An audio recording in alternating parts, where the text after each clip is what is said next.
Então, prof, eu vou começar, tá bom? Tá bom. Bom, a primeira questão, então, do questionário é o seguinte. A Lei 10.639 de 2003 tem por finalidade estabelecer a obrigatoriedade do ensino de História e Cultura afro-brasileira, dentro das disciplinas que já fazem parte das grades curriculares dos ensinos fundamental e médio. No entanto, nós sabemos que na prática nem sempre as leis atingem o seu objetivo de forma adequada. Na sua opinião, esta lei vem sendo aplicada de forma adequada nas escolas? Com a questão da pandemia, está tendo também várias webconferências, né, sobre o assunto. Dentro do movimento negro, o qual eu faço parte também, o Ubuntu Kama, a gente tem a formação interna, e inclusive, recentemente a gente abordou essa questão da Lei 10.639, porque já faz 17 anos da lei, né? E aí, conforme a experiência de professoras, até com formação, com pós-doutorado, e por elas passar por várias escolas, tanto em Porto Alegre como aqui em Viamão, onde eu estou, elas vêm trazendo a realidade que ainda não é aplicada de forma adequada, né? Pelos mesmos motivos, desde o início lá da implementação da lei, que em alguns casos diz que os professores não tinham tempo para fazer a formação, uma especialização, né? E por conta da carga horária, né? Tem escolas que tem uma biblioteca ainda precária, né? Que não foi renovada ainda os livros, e tem escolas, né? Falando em escolas públicas, né? Que inclusive não tem biblioteca, né? Então, sendo que a lei ela tem que ser aplicada, né, desde o ensino básico até o médio, né? E aí eu, por exemplo, assim, eu falo pela minha parte, assim, que eu consigo implementar a lei até antes dela existir por conta da capoeira, né? Porque a capoeira já faz esse resgate, né, da cultura afro-brasileira. E então, por eu trabalhar na escola de educação infantil, a escola de educação infantil, a realidade é bem diferente, porque a gente tem mais liberdade enquanto oficina, né? O oficineiro tem que ter a liberdade de trabalhar dentro da sua vivência, da sua prática, né, das suas habilidades, né? Como o meu caso é capoeira, então eu consigo transmitir através da capoeira, e aí dá também para as educadoras fazer o interdisciplinar, né? Que é trabalhar com os alunos. Então, eu consigo aplicar numa escola onde eu dou aula há mais de 10 anos, que é a Lápis de Cor, aqui em Viamão, que daí é uma escola particular, né? Mas eu vejo que na escola pública é complicado, não é aplicado. E eu vejo isso com professoras que têm muito mais experiência, que pegaram lá a lei desde o início e até hoje ela não é aplicada. Muito bem. Então, a segunda questão.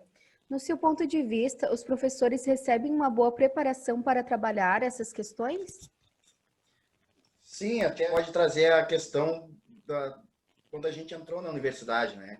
Então, em 2016, né, posso citar ali a Uniriter, né, FAPA, onde eu estou, né, que eu tive a felicidade de ter tido aula com duas professoras negras, né, que abordam, além de abordar o tema, são militantes, né, na área da temática do negro, que é a professora Fernanda Oliveira e a professora Estela, né, e ambas da URGS, né, a professora Clara, a professora Fernanda veio também da Universidade de Pelotas, né, que é um local onde tem muita cultura negra, Pelotas, Rio Grande, né, então a gente aprendeu muito com a professora Fernanda, só que a realidade da universidade privada é que no meu caso aqui, ou da gente, eu tive contato com apenas duas professoras negras, né, sendo que a maioria do quadro, a maioria são homens, né, e brancos. Então, eu acredito que dentro da universidade, lá na URGS, já tem um quadro maior por conta das cotas, né? E nessa luta também, inclusive do próprio movimento negro, que sempre trouxe a luta em questão do ensino, né? Então, acredito que a formação tem, hoje em dia também pela questão da pandemia, né? Tem formação EAD, né? Não só nas universidades públicas, mas também no Instituto Federal, né? Eu fiz alguns cursos, então hoje é difícil um educador, um professor dar desculpa que não tem o tempo para fazer a formação. Às vezes eles evitam o tema, por dizer que não conhece, não domina o tema, né? Então, o maior problema que a gente tem de implementar uma lei, que é uma lei, que ela deveria ser cumprida, é essa desculpa, né, que alguns dão que não dominam o tema. Bom, e quais os maiores problemas, né, que você percebe na aplicação dessa lei nas escolas, né? O principal problema, né, trazendo sempre para a questão do ensino público, né, que o ensino privado, né, a realidade é diferente, porque tem material, né, os professores são melhor remunerados, né, o espaço físico, tudo facilita, né, e já no ensino público tem a questão da evasão escolar, que já é histórica, às vezes desde a minha época de estudante lá do ensino básico, e até eu entrar na universidade, porque eu também não me identificava com a escola na época, porque só trazia questão greco-romana, né? E aí a gente quase não tinha a matéria sobre história da África, como tem hoje na universidade, afro-brasileira, história indígena, né? Por conta da lei, inclusive, né?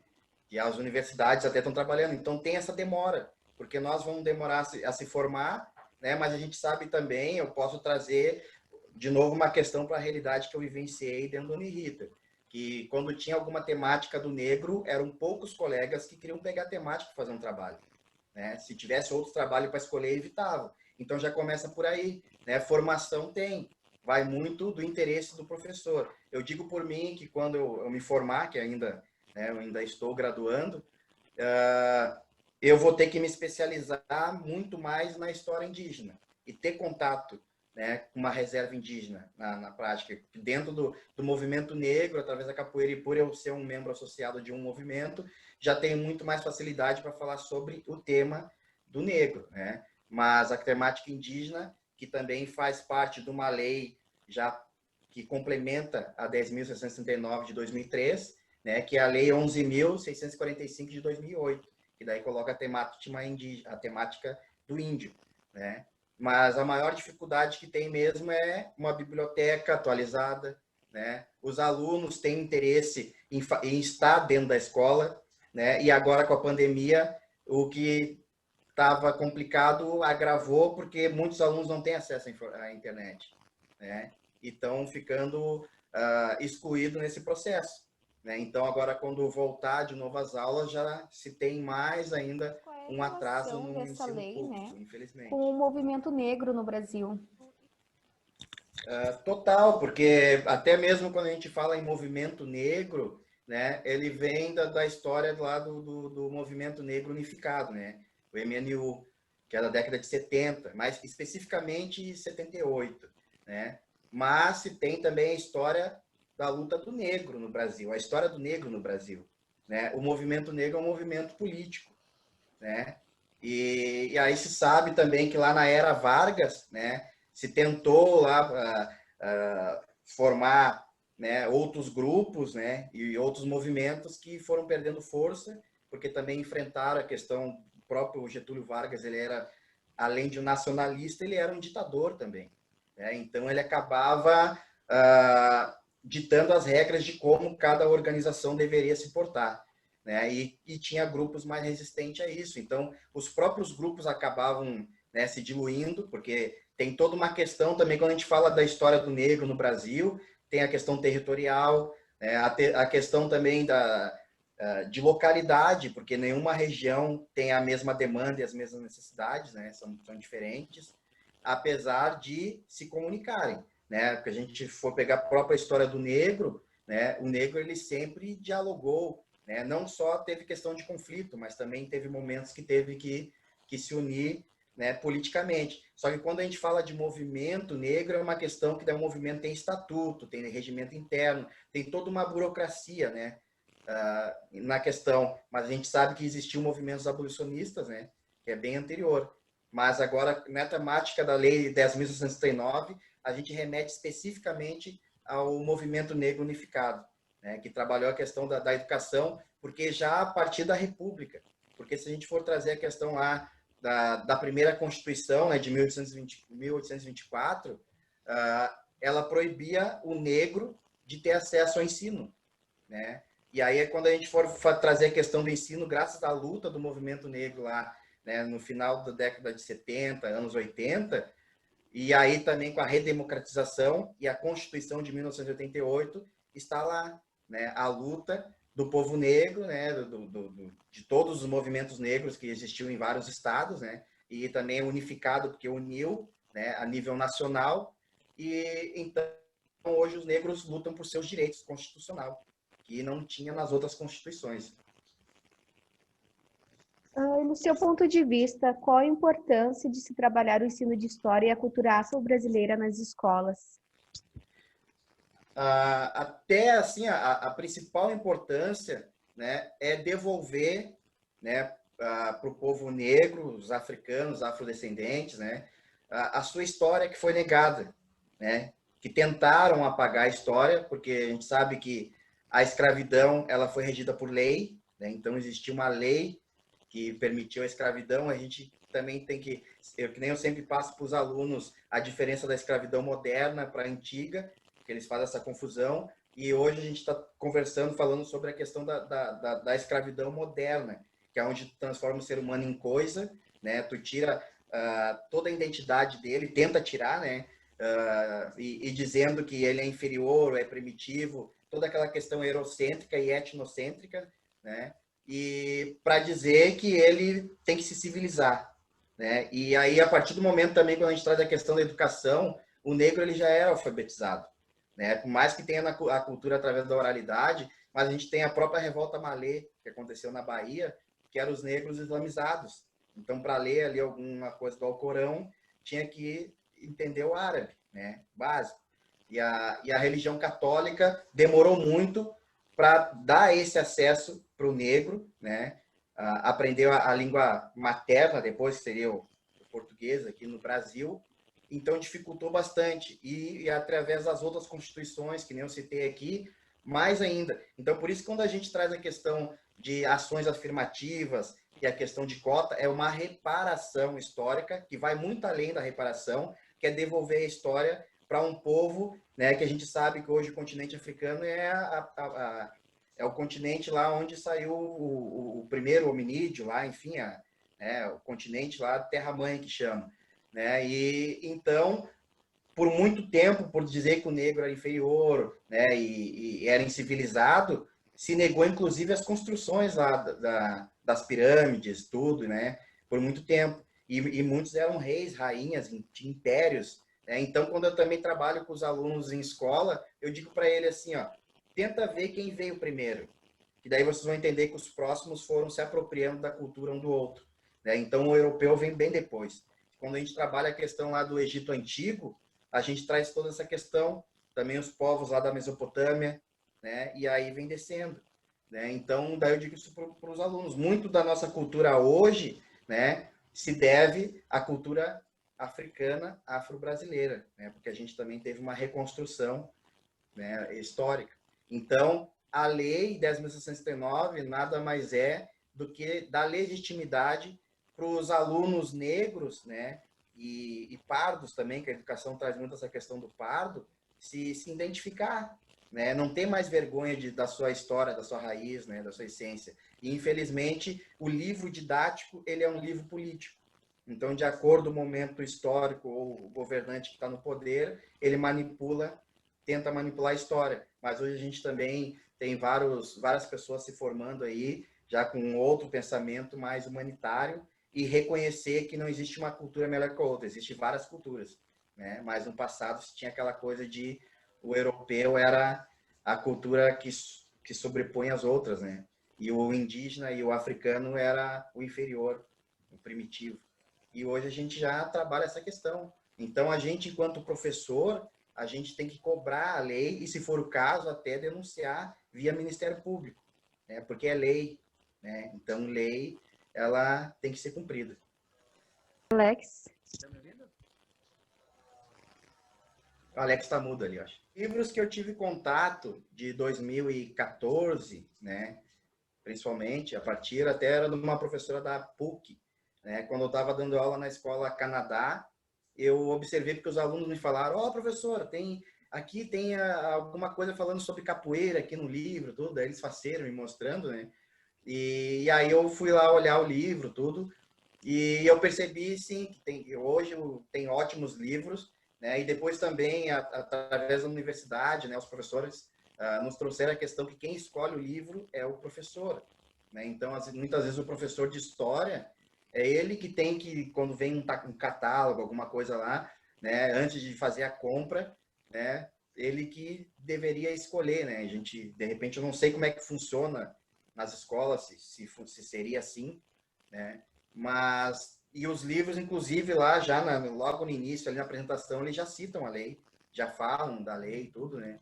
Então, é que nem eu falei, tem material, tem muito material hoje em dia, tem inclusive sites e blogs, que nem a Cor da Cultura, né, que tem muito material lá, e a própria ONU, né, se a gente for ver ali a Unesco, ela publicou 8 tomos ali, parece que de livros ali, né, com a temática que traduziram para o português, que não tinha, então foi na gestão, inclusive, quando era o Haddad, que era o ministro da Educação, então tem muito material.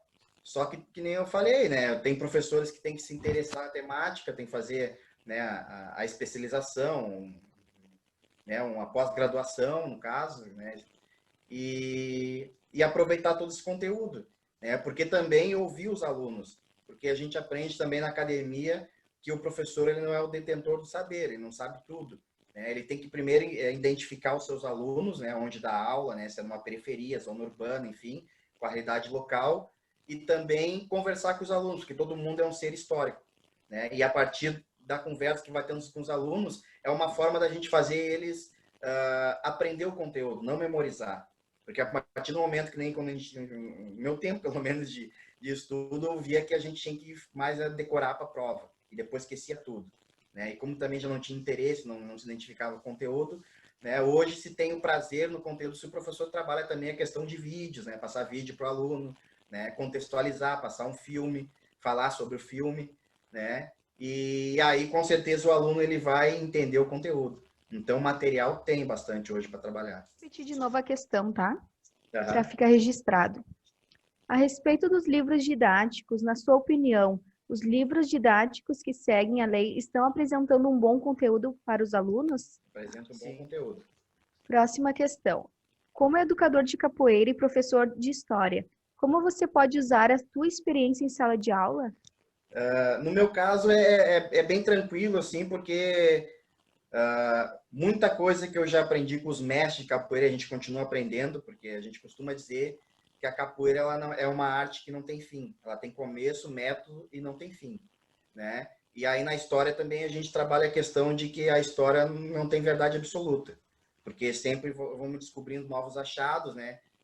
Inclusive a questão interdisciplinar com outras matérias, a gente vai descobrindo, aprendendo sempre novas coisas. Então, a gente tem que apresentar para o aluno que o conteúdo não é fechado.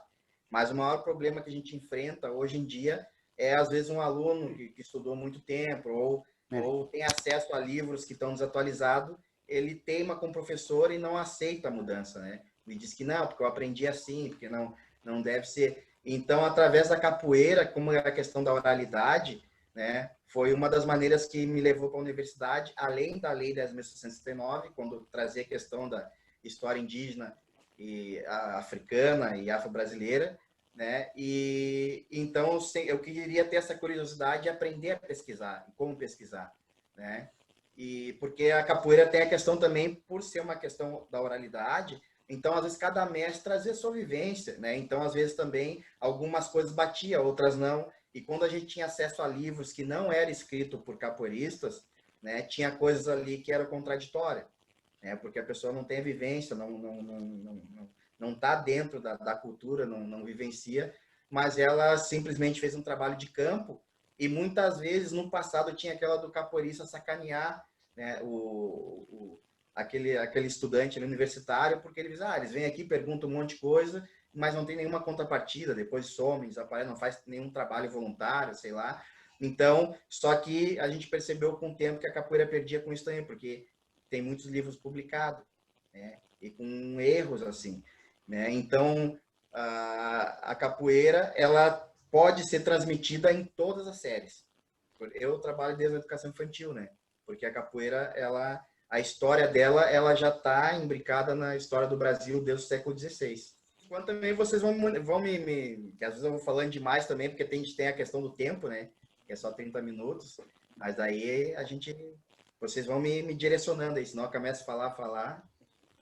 Em contrapartida ali com o que tu falaste sobre a história do Brasil, em que momento da história do Brasil e do Rio Grande do Sul a capoeira pode ser usada na sala de aula? Reforçando ali a questão anterior, em todos os momentos, em todas as séries, né? Então, para mim, é muito fácil e muito tranquilo trabalhar, porque eu pratico capoeira desde os meus 14 anos de idade, né? Então, já faz mais de 20 anos. E eu vim aprendendo também bastante com professoras, pedagogas, principalmente, né? E como trabalhar, observando outras oficinas. Também já fui oficineiro do antigo SASE, dos maristas, onde aprendi bastante também a ser um educador social e a como fazer também o plano de aula, porque é uma coisa a gente tem a nossa prática, outra coisa é colocar no papel e aliar as duas coisas, a teoria e a prática, né? Se organizar, por mais que eu falei, a gente tem uma certa liberdade muito maior do que um professor de sala de aula que tem que obedecer a grade ali, curricular, enfim, toda uma função, né? Então, eu, enquanto oficineiro, eu tenho uma liberdade maior para trabalhar a minha prática ali, a minha vivência, né? Mas, claro, tudo a gente vai colocar no papel, porque às vezes a coordenadora pedagógica não conhece capoeira, assim como não conhece hip hop, né? Outras áreas da cultura afro-brasileira. Especificamente, eu estou falando da capoeira, que é onde eu tenho mais vivência mesmo, né? Que é uma ramificação da cultura afro-brasileira. Mas ela é trabalhada em todas as séries, com todas as idades, e na questão do Rio Grande do Sul, a capoeira, ela se faz presente desde a ocupação, né? Porque se a gente for ver lá século 17, 18 ou século 19, principalmente, né? Muitos negros lutaram nas guerras de branco, né? Que passaram por aqui, lutaram na Revolução Farroupilha, né? A Guerra do Paraguai, e a capoeira ela tem muita influência tanto carioca quanto baiana, né? Por conta disso, né? Por conta os próprios lanceiros negros, muitos, né, vieram do porto lá do Cais do Valongo, né? No Rio Grande do Sul recebeu muitos, né, que eram do porto Cais do Valongo, e também na questão de Salvador, porque a própria revolta malê, eles tentaram se livrar daqueles negros que se revoltaram e vendiam eles para outros estados, inclusive o Rio Grande do Sul recebeu, só que não diziam que eram negros malês, né? Porque eles eram considerados uma ameaça porque já eram revoltosos.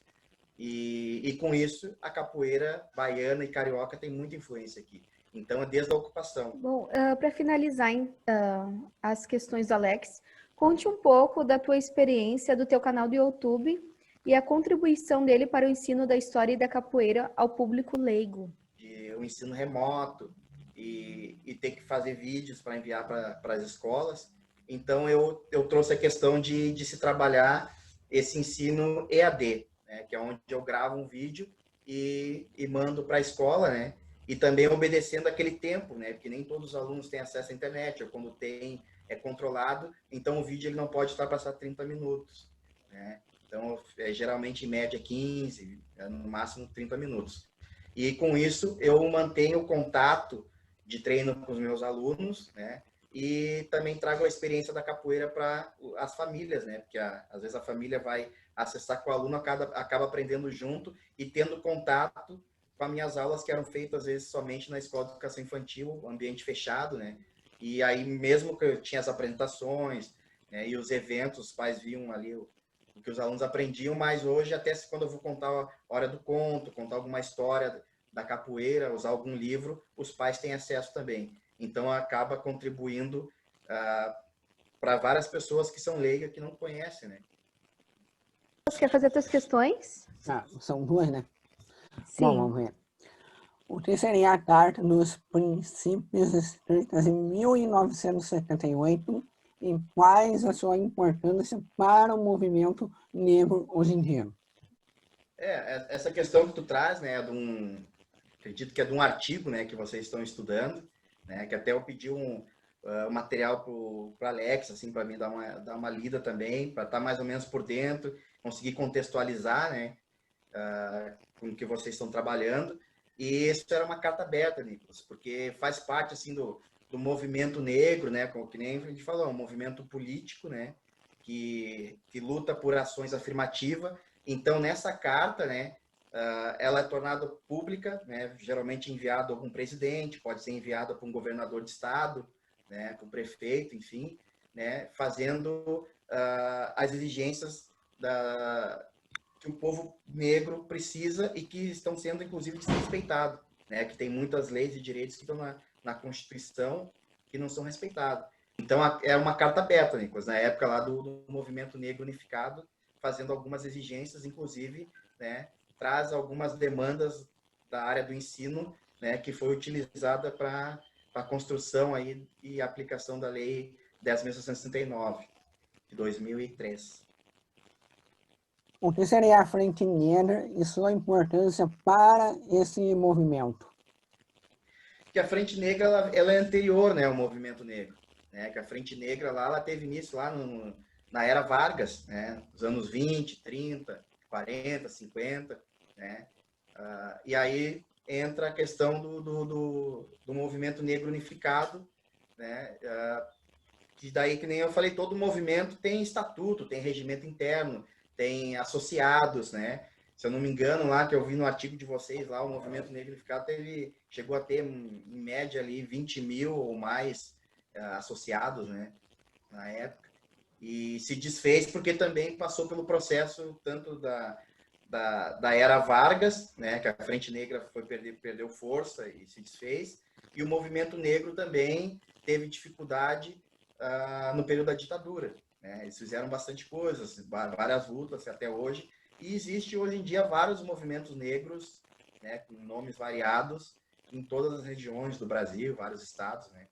Mas o movimento negro unificado já traz o nome, né? Onde tu unifica todos os outros movimentos negros de vários estados, né? Por uma causa única. E quando tu traz uma carta aberta, aquela carta já foi trabalhada e colocado tudo num documento único, mas com a demanda nacional.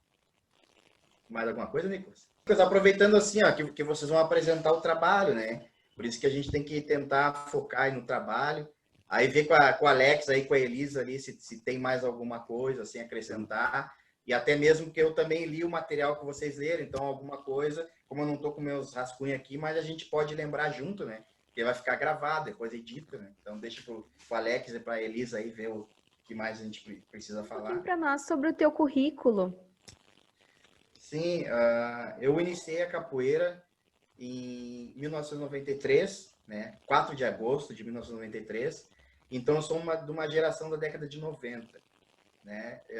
Nesse período, eu não conhecia, por isso que eu não fiz parte de movimento negro da época, porque eu era adolescente, mas eu tive contato com o hip hop, o rap, né?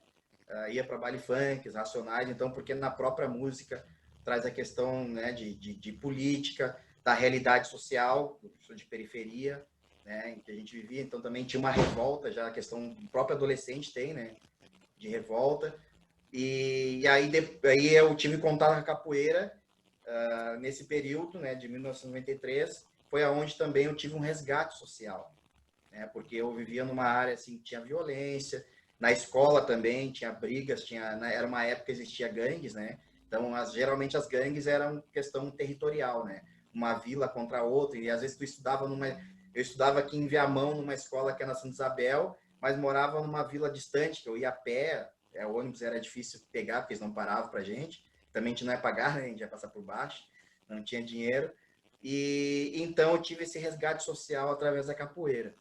E em 1997, pela primeira vez eu desenvolvi um trabalho, né, através de uma ex-cunhada, que ela era coordenadora da escola Caíque, aqui em Viamão, né, que o Caíque era, acho que, se não me engano, uma das escolas do Brito, acho, né, que era uma escola de turno integral da época, e aí eu trabalhei para a prefeitura, como RPA, que era um recibo de profissional autônomo, né? Então, pela primeira vez que comecei a dar aula, eu tive o privilégio e a sorte de receber para dar aula, que geralmente a maioria começa fazendo trabalho voluntário, né? Até conquistar mercado, ser conhecido, né? E eu tive já o acesso direto em escola ainda, com alunos em vulnerabilidade social, né? Que muitas crianças, às vezes com 7, 8 anos, usavam droga, né? Que vinham de comunidades carentes, dificuldade. E através da história da capoeira, que eu contava a minha história e tentava levar a história que eu aprendia com o meu professor, o meu mestre, os alunos se identificavam, né? Eles viam que tinha a possibilidade de melhorar de vida, não é só se eu não conseguisse ser um jogador de futebol na época, né, ou ir para o pagode, enfim, eu estou falando mais da questão da comunidade negra, né, ou ir para o futebol. Então a capoeira já era um outro refúgio, porque no meu caso eu não sabia jogar bola, então não era ruim no futebol, então a capoeira me acolheu, né? E aí depois tive uma passagem também por uma escola de samba, onde eu dei aula em outras várias escolas, clube de mães, dei aula em educação infantil também na época, ou até hoje eu já trabalho muito mais com educação infantil e ensino fundamental. Mas também já fui de 2009 até 2010 educador marista, né, que lá eu tive a carteira assinada como instrutor de capoeira. Também uma das coisas que era raro os professores que tinham a carteira assinada como capoeira, né? E aí ali eu aprendi bastante, porque a gente tinha formação também com outros educadores, tinha rodízio de alunos passavam pelo teatro, pela dança, várias outras oficinas, e às vezes também chegava o dia deles ter aula da capoeira, né? Então também a gente já fazia, sem eu imaginar que tinha essa questão do termo interdisciplinar, a gente já fazia na obra social, que a gente fazia a interdisciplinaridade, e porque também a gente visitava as escolas para ver se o aluno estava melhorando a nota, visitava as famílias, né? Fazia o acolhimento, que a gente chamava de receber o aluno lá, e estar envolvido diretamente na vida dele, no dia a dia dele. E ali foi onde eu aprendi a ser educador, né? Infelizmente a obra social fechou, né, por conta da lei da filantropia, mas eu tive passagem também por uma obra social na Restinga, Renascer da Esperança, que é uma ONG que existe até hoje, e passei por uma escola neo-humanista na Restinga também, que é a Nanda Marga. E, então eu transitei por vários setores assim da sociedade. Hoje infelizmente eu digo infelizmente, né, porque a capoeira ela deveria estar aonde mais precisa, né, nas comunidades carentes, nas escolas públicas. Só para a gente pagar conta e viver de capoeira, a gente acaba ficando muito mais em escola particular, né, porque a gente tem uma dificuldade ainda do poder público investir, né. Eu, antes de entrar para a universidade, de 2012 até 2016, eu trabalhei no Mais Educação, que era numa escola de zona rural de Viamão, que é a Escola Canadá, perto da ETA. Lá também tive uma experiência muito bacana, que é a única escola de Viamão que é de turno integral e da zona rural, né, do ensino fundamental. Então, eu dava aula para os alunos do projeto do governo federal, que é o Mais Educação, que era aqueles alunos que estavam com problema de disciplina, problema de nota, mas ele tinha um problema esse projeto, que tinha alunos que reclamavam, professor, será que eu vou ter que brigar ou vou ter que tirar nota ruim para poder fazer as oficinas, né? Porque quem se comporta ou quem está bem na nota não pode fazer. Então tinha esse problema na lei, né? E aí também eu atendia só alunos do primeiro até o quinto ano. Aí do sexto ano em diante eles não tinham oficina, né? Então tinha esse problema. Mas infelizmente, né, quando o governo de esquerda saiu do poder, muita coisa foi sucateado e a educação passou a ser, né, mais precária do que já estava. Teve avanços, né?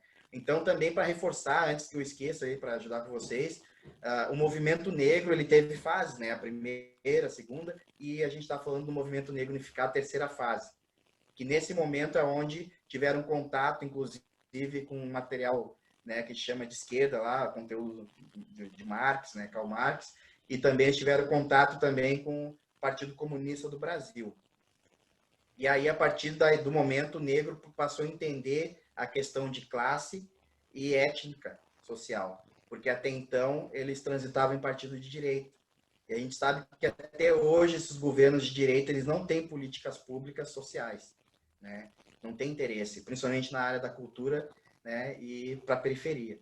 Então, hoje também tem várias candidaturas negras, né? O Movimento Negro, onde faço parte, fez entrevistas com candidatos negros de esquerda, porque a gente frisa isso, porque às vezes muitos negros foram para a direita, às vezes não sabem, eles não conhecem a ideologia do partido, né?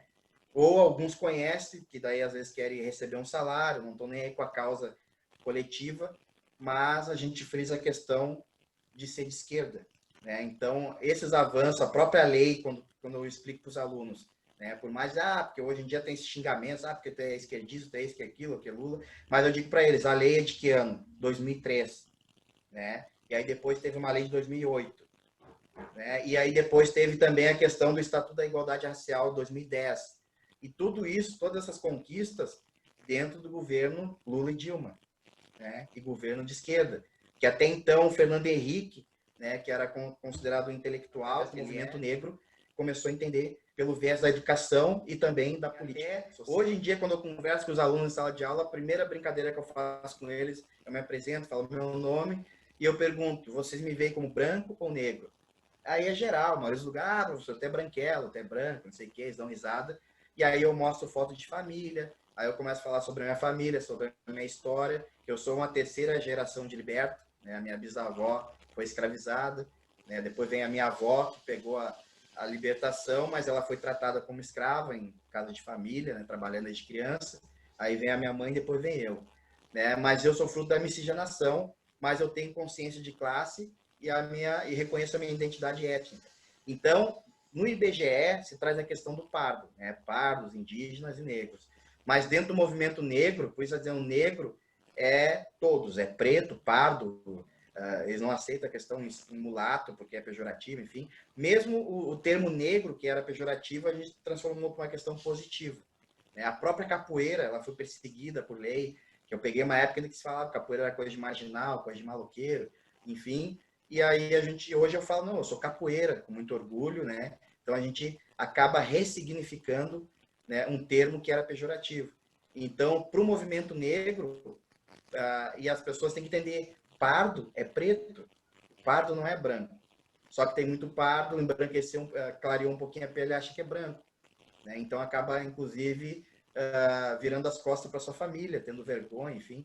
E aí eu venho trabalhando isso com os alunos. E eles começam a entender, tá, professor, agora eu entendi por que tu faz parte do movimento negro, né? Agora tu explicou tua família, sim, eu sou fruto da miscigenação, mas eu não sou branco, né?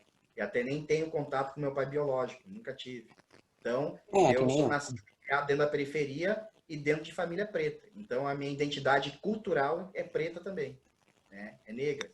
E por isso que o movimento negro não fala movimento preto, não, é movimento negro, que daí engloba preto, pardo, enfim. Mas no IBGE, no ensino, lá, como eu já tentei a URGS, eu entendo, quanto mais escura a pele, mais racismo sofre. Eu não sofro racismo, passo despercebido para algumas pessoas que acham que sou branco, então eu coloco pardo no ensino. Mas dentro do movimento negro eu me apresento como preto. Sou Não, preto. praticamente eu não sei na minha Porque na questão histórica também, se a gente for ver o pardo, era lá o capataz, era quem chicoteava, é o filho bastardo, né? Então o pardo, no tempo da escravidão, ele não era bem visto nem pelos brancos e nem pelo povo da senzala, né? Porque geralmente ele era o traidor, ele era o carrasco, ele era o capitão do mato. E como a gente vê hoje no governo, né, de extrema direita, que a gente costuma chamar, esse termo não existe, mas a gente, né, uma espécie de um xingamento, assim, uma revolta, que a gente chama o capitão do mato contemporâneo, que é o exemplo lá do Hélio Negão, né, o exemplo lá da Fundação Palmares, que foi invadida por um negro, né, que passou a ser o capitão do mato, né, que ele luta contra a causa do negro, né, e aquele, o Holiday também lá, que é um parlamentar também lá do MBL, e vários outros, né, aqui também. Acho que a gente sempre tem alguma pessoa próxima do nosso que não se aceita quanto negro, né? Por ter vergonha da sua história. E não é nem vergonha da história, não conhece a história. E hoje tem acesso, né? Então, o movimento negro luta por isso. E no passado também o movimento negro foi muito, em alguns momentos foi radical demais. Que só aceitava quem era preto mesmo, retinto, né? O pardo não era muito aceito. Inclusive, tem história também na historiografia da própria os Uavos da Bahia, né, que era um pelotão de negros, não aceitavam pardos também, né? Lanceiros negros também. E hoje a gente já tem uma consciência de classe, né? Se o pardo se vê como preto e tem um ativismo, ele é aceito. Acho que nosso tempo está acabando ali, né? Acho que eu vi ali, conexão. Né? Mas ali também eu vou falando demais ali só para a gente aproveitar o tempo e para dizer para vocês assim, né, que no futuro, se os colegas fizer um contato lá com o movimento negro, eu vou informar lá as lideranças primeiro, que até para fazer parte do movimento negro, onde eu pulei e falei, tem que ser convidado, né? Então eu fui convidado por um, futuramente, se eu quiser, eu posso convidar outro, mas né? Eu não me arrisco assim, porque é complicado, porque se aquela pessoa convidada arruma um problema, uma confusão dentro do movimento, né? Eles vão procurar quem foi o associado que indicou, que no caso eu sou membro associado efetivo, que eu peguei desde a formação, né? Do Ubuntu Kama Viamão. Mano, eu não sei Assim qual a como minha origem. Eu não sou branco e eu não também sou sou, eu sou meio associado para receber o não indígena. pálido, Oi, pele Nicolas? pálida. Eu sou meio branco com pele pálida. Não sou cor de pele Daí ou tu, marrom. daí tu vai ter que ver, viu, Nicolas? É que daí quando a gente fala essa questão de racial, né, a gente vai ter que investigar na família, né? Eu sei que na minha família lá, minha bisavó era africana e meu bisavô português, né? Eu sou Então, filho adotivo, eu né? posso dizer Então, não conheço nada uso sobre brasileiro, nada biológico. mas não uso o termo, é afro-brasileiro. Eu sou afro-brasileiro. Mas é interessante essa questão que tu falaste, Christian, né, da mistura. Eu sou basicamente a única branca, assim, da família, né? E porque por parte da família do meu pai eram negros e indígenas. E pela família da minha mãe, alemães, né? Então ficou uma mistura, só que o que aconteceu? Que eu acabei ficando como a única branca. E quando era criança, eu olhava as fotos e eu não me identificava com a família, por ser diferente. Até que eu cresci, meu cabelo começou a encrespar. E aí eu comecei a me identificar um pouco com a família, sabe? Mas é interessante essa questão, assim, da mistura, né? E do a gente se ver também, porque às vezes eu olhava na família todo mundo, e aí negão, né? Se chamam assim, né? E aí às vezes até os brancos entram junto. E aí eu ficava olhando, mas a gente não é, eu sou diferente, né? Depois a gente vai vendo assim a questão dos traços que vai ficando, e não é só a questão também da cor da pele, né?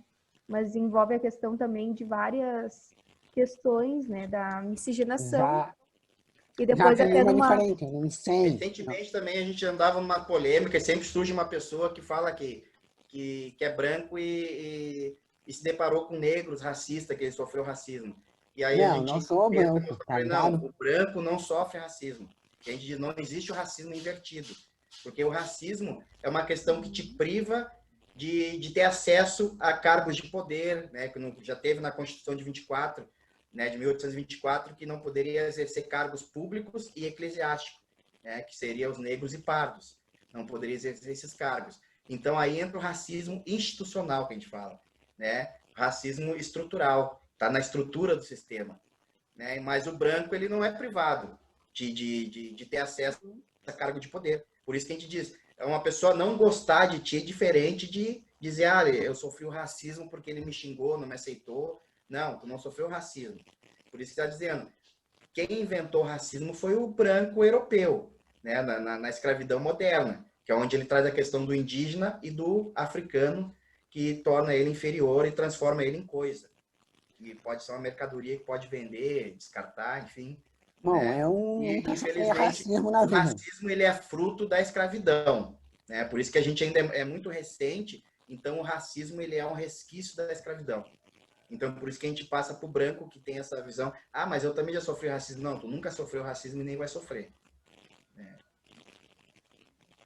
Meu, mas se parar pra pensar, olha só meu tom de pele. Ele não é cor de pele, ele é mais puxado pro branco mesmo. Ah, sim, não. Com É que nem assim, cor de amigo. É pele. difícil dizer assim, ó. Hoje em dia a gente não arrisca nem enquanto professor.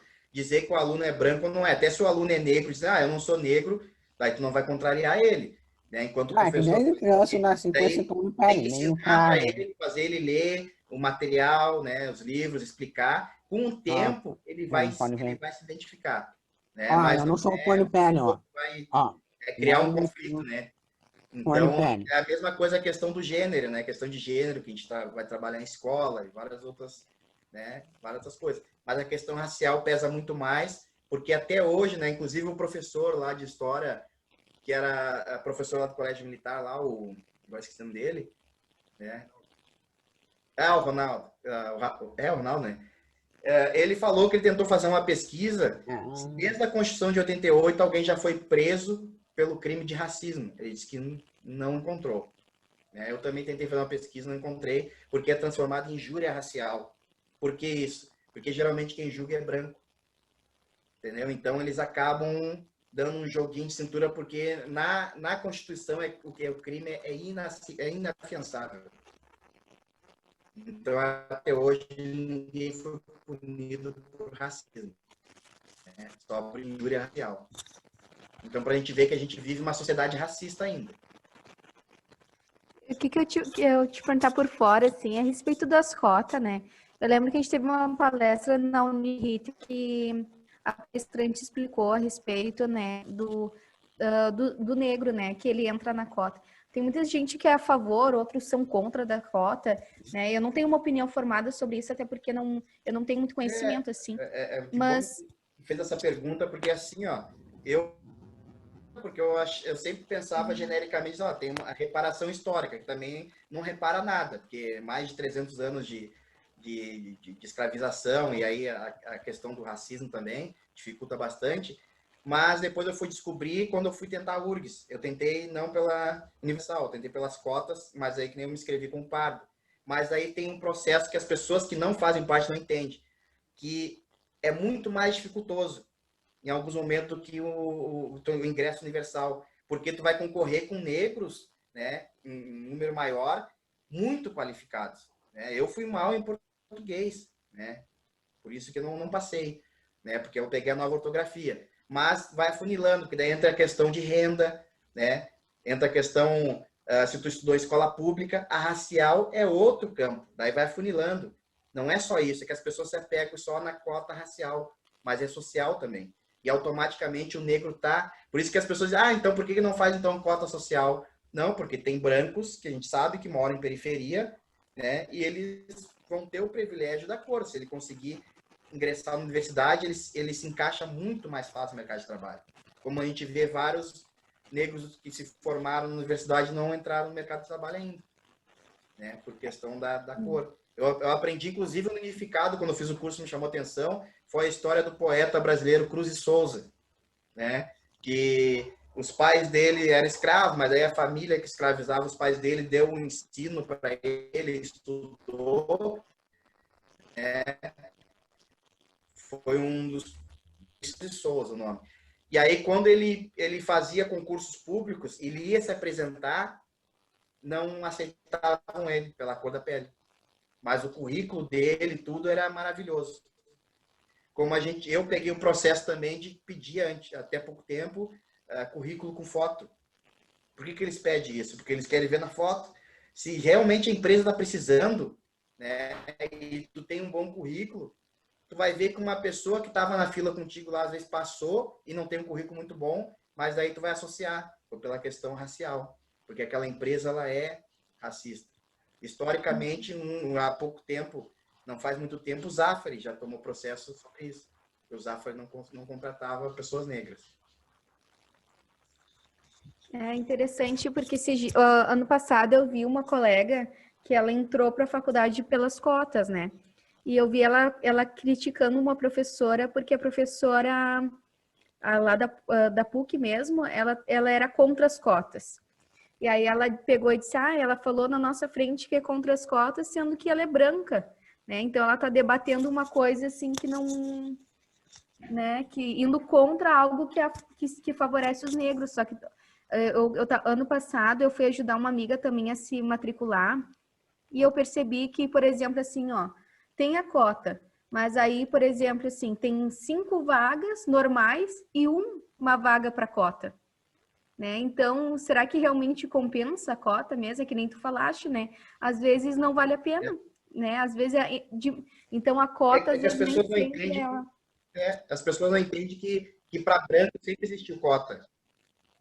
Que sempre existiu cota para branco. A própria imigração, né, a ocupação do Estado, teve cotas. O governo financiou a imigração. Tanto alemã, italiana, japonesa, todos receberam dinheiro, ferramentas, receberam terras, né? E quando muitos brancos iam estudar lá em Portugal, por exemplo, eram financiados pelo governo, até da era imperial, né? Dom Pedro II, primeiro, enfim, eles pagaram para filhos de fazendeiro estudar lá fora. E era cota.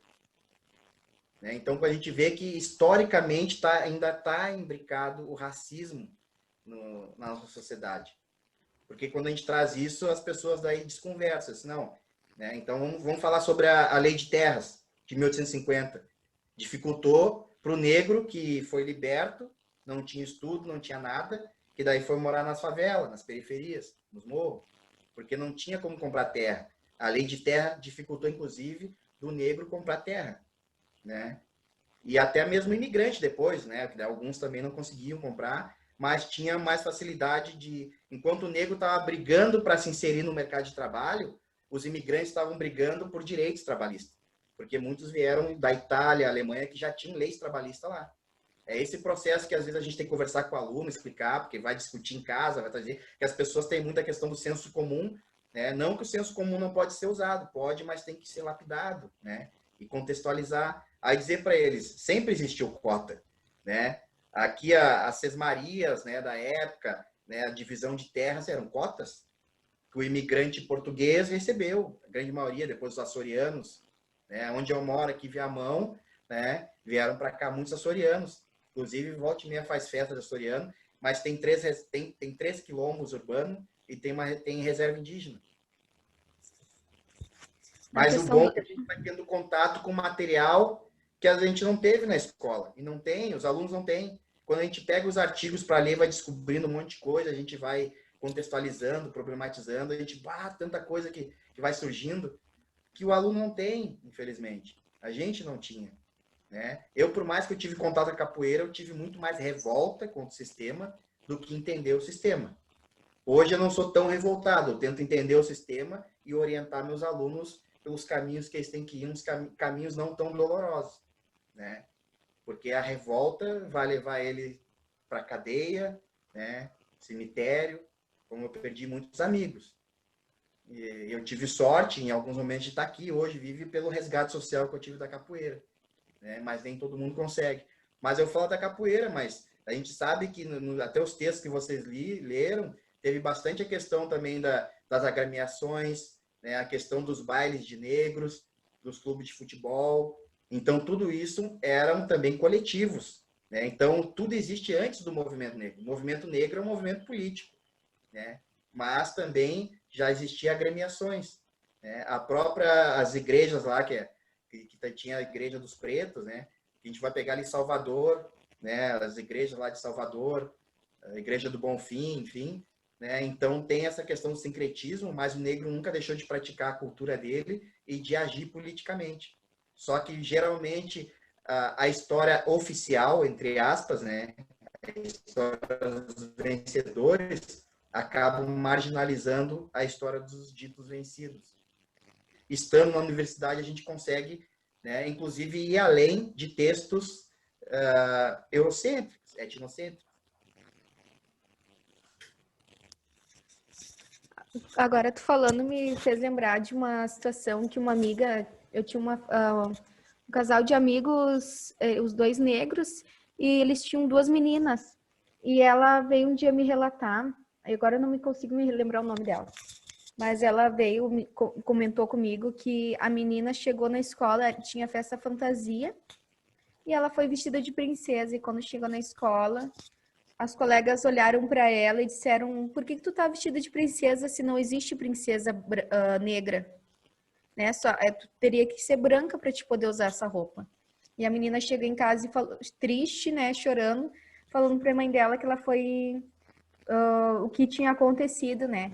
E a gente vê o quanto isso, a questão eurocêntrica influencia até nos próprios filmes, né, de Hollywood, aquela imagem de que a princesa tem que ter o cabelo liso, tem que ser loirinha, tem que ter aquele olho claro, né? E então, como isso influencia, às vezes a gente não se percebe. E ainda tem gente que diz que não existe o racismo e às vezes cometem sem se dar por conta, né? Porque provavelmente essa criança, alguém ensinou isso para ela, ou até mesmo por meio da mídia, né? Ela vê aquilo ali e ela formula e ela acaba se tornando um cidadão com aquela mente ali, né? E sem se dar por conta, né? Que está cometendo o racismo. Verdade, eu brigava muito para defender minhas irmãs, né, na escola, daí o problemático era eu, porque não tem intervenção dos professores. Ou às vezes eles não querem se envolver, né? Ou eles não entendem aquele ato ali é um ato de racismo, de preconceito. E ele tem que intervir, chamar o aluno para conversar, chamar a família do aluno, né? Eu fiz muito isso enquanto educador, né? Que eu aprendi na questão marista, mas também pela capoeira a gente repreende, e até mesmo por ter um linguajar do próprio aluno. Às vezes o aluno ali na gíria dele faz uma coisa, chama, meu, tá viajando, velho. Isso aí que tu falou, né? Tu não tá percebendo que tu tá tendo um ato racista, te liga, velho. Tu vai gostar que faça isso com ele. Aí eles vão compreendendo. Mas se o professor não tiver essa aproximação com o aluno, ele não vai ajudar o aluno e ele vai deixar o conflito acontecendo, né? Até dar uma tragédia. Porque, né, o ser humano, enfim, o adulto não consegue suportar determinadas coisas, imagina uma criança, um adolescente, que está naquela fase também complicada, né? Então, falta muito na escola isso, o professor agir no ato, no momento que aconteceu a piadinha, a brincadeirinha, né, já repreender. Né? Então, a maioria das professoras falaram isso, que o contato que a criança tem com o racismo é na escola, né? Porque dentro da família ele tem uma certa proteção, né? Na vizinhança ali, pelo menos com o vizinho entre eles, eles têm o grupinho, tem a turminha, se protege, um vizinho ali já intervém, a seguida a mãe já briga com o vizinho, já discute com o outro, e já se resolve. Mas na escola, ali onde tem vindo alunos de tudo que é lugar, né? De vários municípios, vizinhos, vilas, enfim, né? Se é uma escola estadual, que nem aqui Viamão, recebe gente de Porto Alegre, que é estadual, né? Então tem toda essa questão aí que o professor ele tem que ser o mediador e quem diminui o conflito. Ele tem que agir, né? Então esse é o maior problema da escola ainda hoje, do professor ser omisso. Eu digo professor, mas é professor, professora, direção da escola, principalmente. E aí a direção também às vezes tem culpa quando um professor ele age e a direção tem medo, porque o pai, geralmente escola particular, porque o pai é fazendeiro, é prefeito, é isso aqui. Não, o aluno ele é tratado igual. Eu sempre entrei nesses conflitos, não, meus alunos são todos iguais.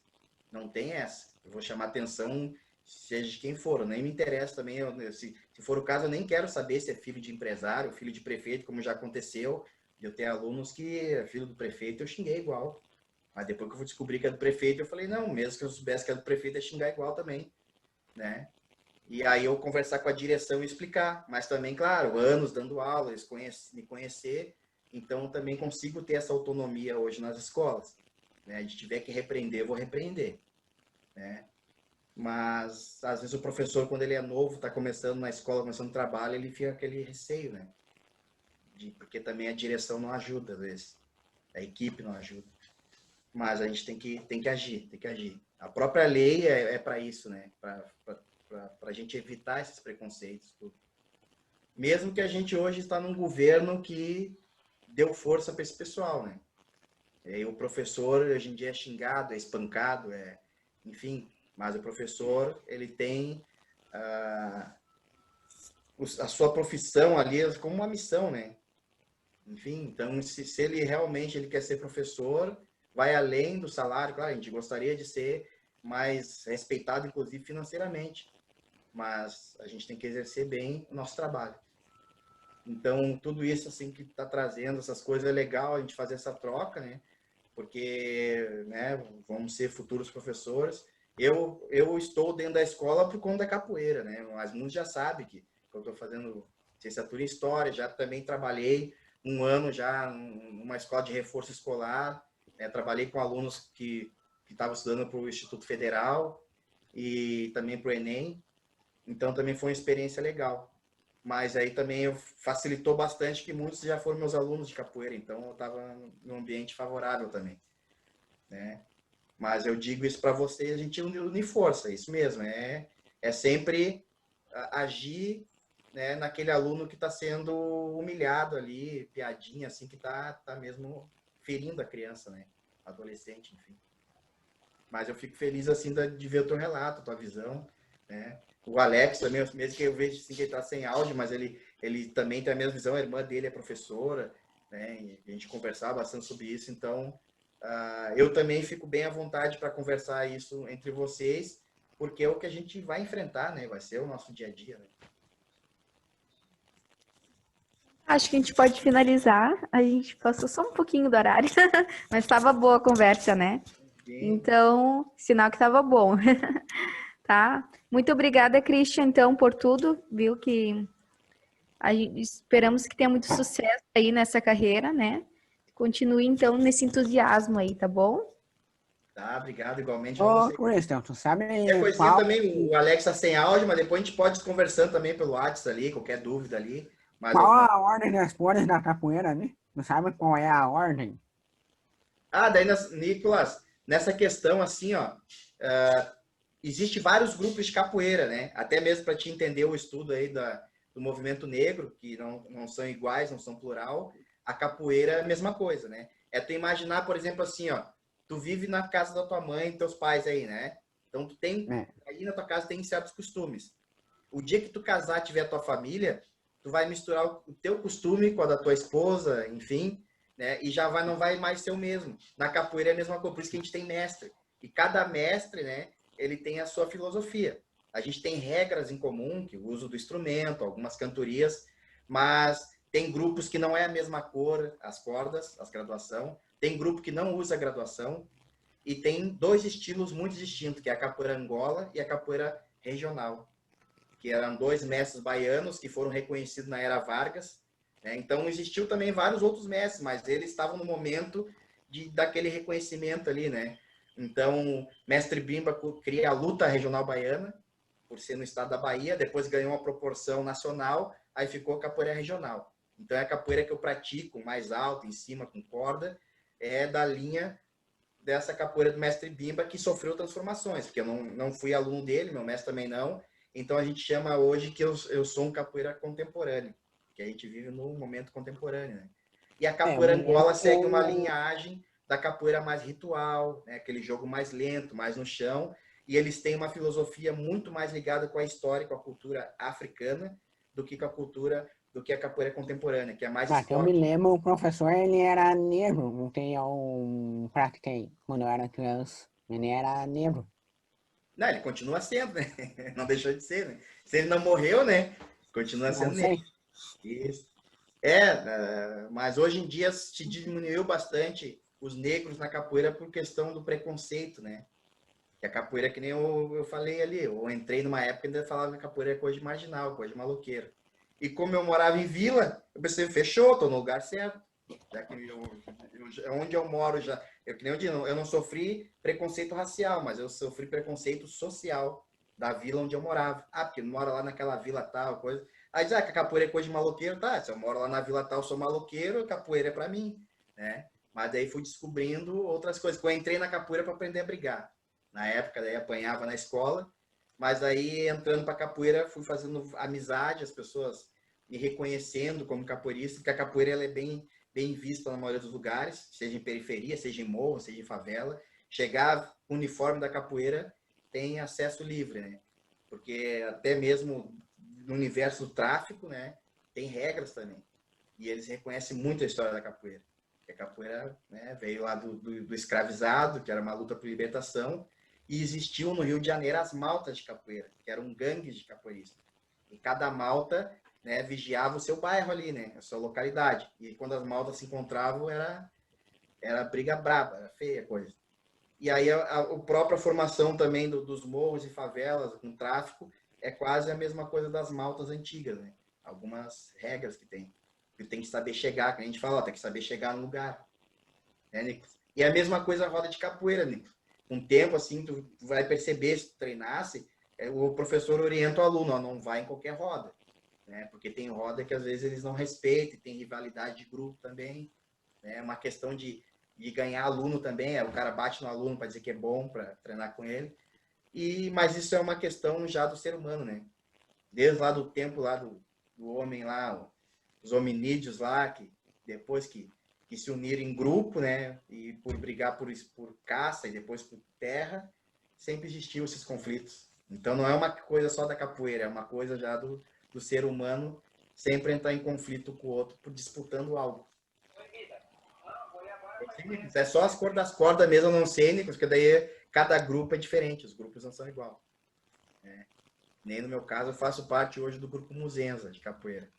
Né? Então, um grupo aí que até lá atrás na foto lá tem o mestre Paraná, né? Ele foi aluno do mestre Antônio Corró, que era escravo, daí não tem foto dele, só tem os relatos, né, da cultura oral.